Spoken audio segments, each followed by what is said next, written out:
जोशीमठ में तेजी से धंस रही जमीन। इसरो की सैटेलाइट इमेज से खुलासा, क्या एक साथ धंस जाएगा जोशीमठ? इसरो की सैटेलाइट इमेज जोशीमठ को लेकर एक बड़ी परेशानी का सबब बन सकती है। दरअसल उत्तराखंड के जोशीमठ में बीते 2 हफ्तों में जमीन धंसने की प्रक्रिया तेज हो गई है। इसरो के उपग्रह से जो तस्वीरें मिली हैं, उनके मुताबिक 27 दिसंबर से 8 जनवरी के बीच 12 दिनों में 5.4 सेंटीमीटर जमीन धंसी है, जबकि इससे पहले अप्रैल से नवंबर तक ये जमीन 8.9 सेंटीमीटर पहले ही धंस चुकी थी। धीरे धीरे जमीन के धंसने की गति तेज हो गई है। वर्तमान में आलम यह है कि जोशीमठ के ऊपरी इलाकों में ताज़ा बर्फबारी हुई है, जिससे वहाँ के लोगों का जीना और मुहाल हो गया है।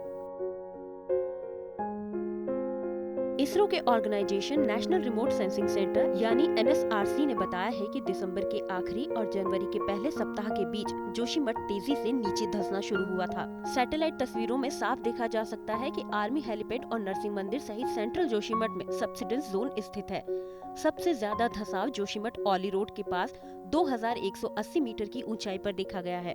जोशीमठ में सैकड़ों से ज्यादा परिवारों के सर से छत छिन गई है।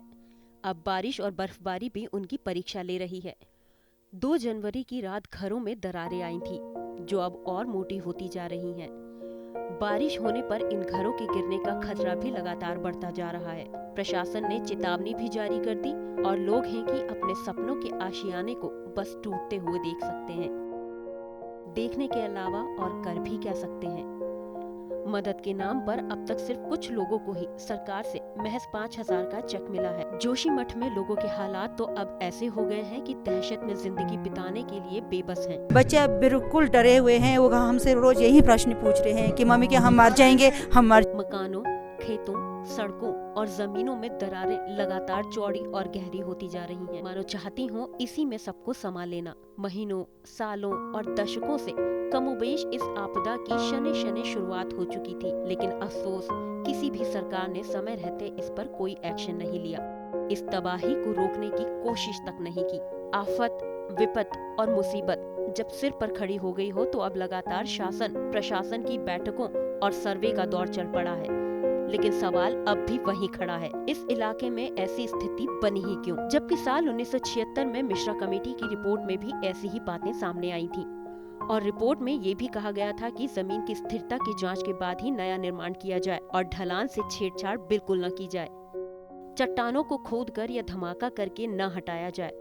रिपोर्ट में कहा यह भी गया था कि पूरा इलाका भूस्खलन के लिहाज से संवेदनशील है। इलाके में पेड़ न काटे जाए, बड़े पैमाने पर वृक्षारोपण किया जाए, पहाड़ की तलहटी पर चट्टानों को सहारा देकर मजबूत किया जाए, जिससे चट्टानें टूटे नहीं और भविष्य में किसी भी प्रकार के जानमाल का नुकसान न हो। अब तो केवल उम्मीद और प्रार्थना ही की जा सकती है। देवों के देव महादेव देवभूमि की और अपने भक्तों की रक्षा करें।